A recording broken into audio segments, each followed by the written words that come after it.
ಏನು ಮಾಡ್ತೀರಿ ಅಂತ ಬೆಂಗಳೂರಲ್ಲಿ ಜಾಸ್ತಿ ಆಗ್ತಾ ಇದೆ ನಾನು ಈಗಾಗಲೇ ಅದಕ್ಕೆ ಉತ್ತರ ಕೊಟ್ಟಿದ್ದೀನಿ, ಪದೇ ಪದೇ ಉತ್ತರ ಕೊಡಲ್ಲ.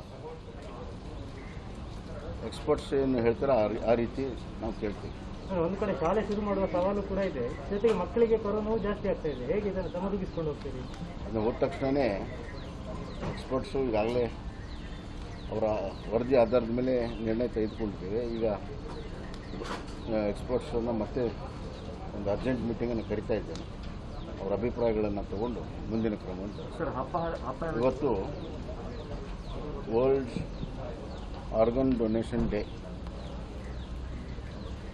ಇತ್ತೀಚೆಗೆ ಆರ್ಗನ್ ಡೊನೇಷನ್ ಮಾಡುವಂಥದ್ದು ಮತ್ತು ಅದನ್ನು ಕಸಿ ಮಾಡುವಂಥದ್ದು ತಂತ್ರಜ್ಞಾನ ಬಂದಿದೆ.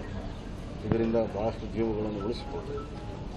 ಅದು ಹೃದಯದ್ದಿರ್ಬೋದು, ಲಿವರ್ದಿರ್ಬೋದು, ಎಲ್ಲ ಬೇರೆ ಬೇರೆ ಅಂಗಾಂಗ, ಕಿಡ್ನಿ ಇರ್ಬೋದು, ಅದು ಯಶಸ್ವಿಯಾಗಿ ಕಸಿ ಆಗ್ತಾಯಿದೆ.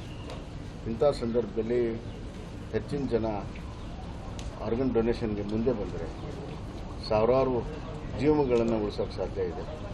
ಹೀಗಾಗಿ ಜಗತ್ತಾದ್ಯಂತ ಇವತ್ತು ವರ್ಲ್ಡ್ ಆರ್ಗನ್ಸ್ ಡೊನೇಷನ್ ಡೇ ಇದೆ. ನಾನು ನನ್ನ ಸಮೇತವಾಗಿ ಕರೆ ಕೊಡ್ತಾ ಇದ್ದೀನಿ. ನಾನು ಕೂಡ ಆರ್ಗನ್ ಡೊನೇಷನ್ಗೆ ಸಹಿ ಹಾಕ್ತೇನೆ.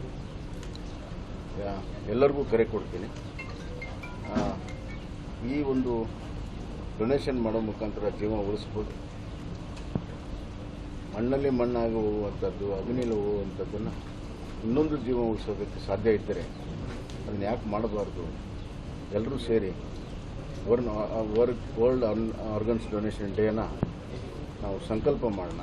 ನಾವೆಲ್ಲರೂ ಕೂಡ ನಮ್ಮ ಅಂಗಾಂಗಗಳ ದಾನವನ್ನು ಮಾಡೋದಕ್ಕೆ ಮುಂದೆ ಬರಬೇಕು. ಸದೃಢವಾದರೂ ಕೂಡ ಮುಂದೆ ಬರಬೇಕು. ಜೀವಗಳನ್ನು ಸಂಕಷ್ಟದಲ್ಲಿರೋರನ್ನ